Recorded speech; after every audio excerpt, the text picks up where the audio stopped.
উঠে আসলো রাজ্য, দেশ এবং আন্তর্জাতিক দিনের গুরুত্বপূর্ণ বড় খবরগুলি। চলুন এক এক করে খবরগুলি শুনে নিই। তার আগে চ্যানেলে আপনি যদি প্রথমে থাকেন, চ্যানেলটিকে অবশ্যই সাবস্ক্রাইব করবেন, ভিডিওটিকে লাইক করবেন, আর অবশ্যই আপনি কোন জেলা থেকে দেখছেন এবং আপনার কি মতামত বর্তমান পরিস্থিতি সম্পর্কে অবশ্যই কমেন্টে জানান। এক নয়া অধ্যায়ের সূচনা হতে চলেছে।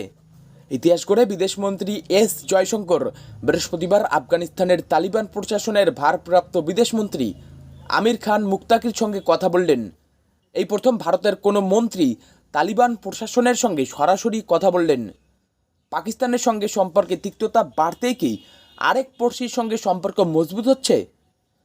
2021 সালের 15 আগস্ট তালিবান ফের একবার দখল নেয় আফগানিস্তানের। শুরু হয় তালিবান শাসন। এখনও পর্যন্ত ভারত এই তালিবান সরকারকে স্বীকৃতি দেয়নি। সেখানেই এবার সরাসরি আফগানিস্তানের ভারপ্রাপ্ত বিদেশমন্ত্রীর সঙ্গে কথা বললেন ভারতের বিদেশমন্ত্রী এস জয়শঙ্কর। জানা গিয়েছে ফোনে দুই দেশের বিদেশমন্ত্রীর মধ্যে কথা হয়েছে। এক্স স্যান্ডেলে বিদেশমন্ত্রী এস জয়শঙ্কর লিখেছেন, আজ বিকেলে আফগানিস্তানের ভারপ্রাপ্ত বিদেশমন্ত্রী মৌলভী আমির খান মুক্তাকির সঙ্গে কথা হলো। পেহেলগাঁও জঙ্গি হানার নিন্দা করার জন্য আমরা কৃতজ্ঞ। জয়শঙ্কর জানিয়েছেন, দুই দেশের বন্ধুত্ব ও উন্নয়নে একে অপরকে সমর্থন নিয়েই কথা হয়েছে তাদের মধ্যে। একই সঙ্গে জঙ্গি হানার দায় যেভাবে আফগানিস্তানের ঘাড়ে ঠেলতে চেয়েছিল পাকিস্তান, তারও নিন্দা করেছেন তিনি। তালিবানের জনসংযোগ আধিকারিক হাফিজ জিয়া আহমেদ জানিয়েছেন, আফগান বিদেশমন্ত্রী মুক্তাকি ভারতের বিদেশমন্ত্রীর কাছে অনুরোধ করেছেন যে আরও আফগান নাগরিকদের যেন ভিসা দেওয়া হয়, বিশেষ করে যারা চিকিৎসা করাতে ভারতে আসতে চান। এছাড়া দ্বিপাক্ষিক বাণিজ্য ও চাবাহার বন্দর নিয়ে আলোচনা হয়। নিঃশর্তে ক্ষমা চান, বার্লাকে আইনি নোটিশ শুভেন্দুর। জল্পনা চলছিল বেশ কিছুদিন ধরেই। বৃহস্পতিবার আনুষ্ঠানিকভাবে তৃণমূলে যোগ দিলেন জন বার্লা। 26 বিধানসভা ভোটের আগে তা নিয়েই এখন জোর চর্চা দুই ফুলেই। এদিকে যোগদান পর্বে বিজেপির বিরুদ্ধে একরাশ ক্ষোভ উগরে দিতে দেখা গিয়েছে বার্লাকে। সরাসরি তোপ দেখেছেন বিধানসভার বিরোধী দলনেতা শুভেন্দু অধিকারীর বিরুদ্ধে। তাতেই ক্ষুব্ধ শুভেন্দু। এবার এক সময়ের সতীর্থ সেই বার্লার কাছে গেল শুভেন্দুর আইনি নোটিশ। শুভেন্দুর আইনজীবীর দাবি, এদিন তৃণমূলে যোগদানের সময় প্রেস মিটে শুভেন্দুকে নিয়ে যে দাবি করেছেন বার্লা তা ভিত্তিহীন এবং মিথ্যে। আর তার জন্য বার্লাকে বিনা শর্তে চাইতে হবে ক্ষমা। ক্ষমা যে চাইছেন তা লিখিত আকারে দিতে হবে শুভেন্দুকে। একই সঙ্গে ওই নোটিশেই বার্লার উদ্দেশ্যে শুভেন্দুর আইনজীবী লিখেছেন, যে কোনো সরকারি, বেসরকারি অথবা রাজনৈতিক ফোরামে আমার মক্কেল সম্পর্কে আর কোনো মানহানিকর মন্তব্য বা কটাক্ষ অবিলম্বে বন্ধ করতে হবে। কিন্তু ঠিক কী বলেছিলেন বার্লা? আগে কেন্দ্রীয় সংখ্যালঘু উন্নয়ন মন্ত্রকের প্রতিমন্ত্রী ছিলেন জন বার্লা, কিন্তু মানুষের জন্য কাজ করতে চাইলে দল থেকেই তাকে বাধা দেওয়া হয়েছিল বলে অভিযোগ করেছিলেন তিনি। এদিন সাংবাদিক বৈঠকে বলেন, 160 কোটির হাসপাতাল বানাতে চেয়েছিলাম, রেলের জমিতে হাসপাতাল তৈরি হচ্ছিল, 100% ফান্ড জোগাড় করেছিলাম, বিরোধী দলনেতা আটকে দিয়েছিলেন, মানুষের জন্য কাজ করতে চেয়েছিলাম, কিন্তু শুভেন্দু অধিকারী আটকে দেন।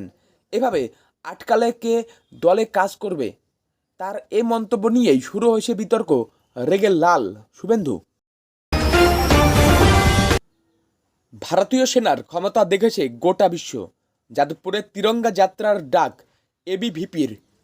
হাঁটু কোমর সব ভেঙে গিয়েছে পাকিস্তানের। ফের গোটা বিশ্বের কাছে নিজেদের শ্রেষ্ঠত্ব প্রমাণ করে দিয়েছে ভারতীয় সেনা। সেই সাফল্যই এবার উদযাপন করতে চাইছে রাজনৈতিক দলগুলি। রাত পোহালেই শুরু হয়ে যাবে বিজেপির তিরঙ্গা যাত্রা। গোটা রাজ্যেই পথে নেমেছেন গেরুয়া শিবিরের তাবর তাবর নেতারা। এই আবহে এবার যাদবপুর বিশ্ববিদ্যালয়েও একই কর্মসূচির ডাক দিল অখিল ভারতীয় বিদ্যার্থী পরিষদ বা এবিভিপি। 16 মে বিকেল 4টে থেকে বিশ্ববিদ্যালয়ের 4 নম্বর গেটে জমায়েতের ডাক দেওয়া হয়েছে।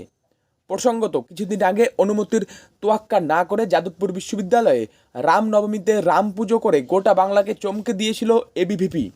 বাম দুর্গে গেরুয়া উত্থানে জোরদার চর্চা শুরু হয়ে গিয়েছিল গোটা রাজ্যেই। শোরগোল পড়ে গিয়েছিল শিক্ষা মহলের অন্দরে। এই আবহে এবার পাকিস্তানের একের পর এক জঙ্গি ঘাঁটি নিকেশ, পাকিস্তানের বায়ুসেনা ঘাঁটি গুড়িয়ে দেওয়ার জন্য ভারতীয় সেনাকে ধন্যবাদ দিয়ে ক্যাম্পাসেই তিরঙ্গা যাত্রা করতে চলেছে এবিভিপি। তবে এবিভিপির নজরে শুধু যাদবপুর নয়, আর এক বামদুর্গ প্রেসিডেন্সিও রয়েছে। সন্ত্রাস ইস্যুতেই আটকে ইন্দাস জল চুক্তি আলোচনা, পাকিস্তানের প্রস্তাবে সাড়া দিচ্ছে না ভারত। ভারত ইন্দাস জল চুক্তি নিয়ে পাকিস্তানের সঙ্গে আলোচনার কোনো পরিকল্পনা রাখছে না এবং চুক্তিটি স্থগিত থাকবে, বৃহস্পতিবার দুই সূত্র জানিয়েছে। পাকিস্তান চুক্তি পুনর্বিবেচনার জন্য আলোচনার প্রস্তাব দিলেও ভারত তাতে সাড়া দেবে না। তৃতীয় এক সূত্র জানায়, ভারত তার প্রকৌশলীদের মূল্যায়নের ভিত্তিতে ইন্দাস নদীগুলোতে স্বাধীনভাবে পদক্ষেপ চালিয়ে যাবে। 1960 সালের এই চুক্তি স্থগিতকরণ 22 এপ্রিল পেহেলগাম সন্ত্রাসী হামলার পর নিরাপত্তা কমিটির শাস্তিমূলক পদক্ষেপের অংশ। 10 মে সামরিক উত্তেজনা শান্ত হলেও এই সিদ্ধান্ত অপরিবর্তিত রয়েছে।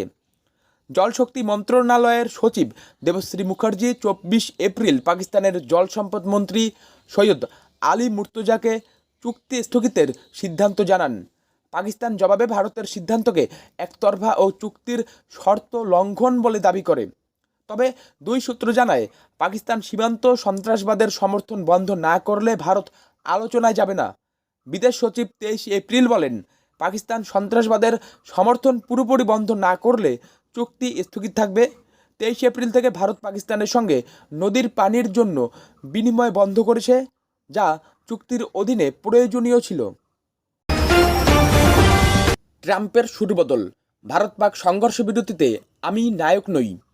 মার্কিন প্রেসিডেন্ট ডোনাল্ড ট্রাম্প ভারত ও পাকিস্তানের মধ্যে সংঘর্ষ বিরতি নিয়ে নিজের পূর্বের দাবি থেকে সরে এসেছেন। বৃহস্পতিবার কাতারে তিনি বলেন, তিনি সংঘর্ষ বিরতি করিয়েছেন বলে দাবি করছেন না, তবে উত্তেজনা প্রশমনে মধ্যস্থতায় সাহায্য করেছেন। গত সপ্তাহে দুই দেশের মধ্যে পরিস্থিতি খারাপ হচ্ছিল, এমনকি মিসাইলের ব্যবহার শুরু হয়েছিল। ট্রাম্প জানান, তিনি এই উত্তেজনা থামাতে ভূমিকা রেখেছেন এবং এই পরিস্থিতি স্থিতিশীল।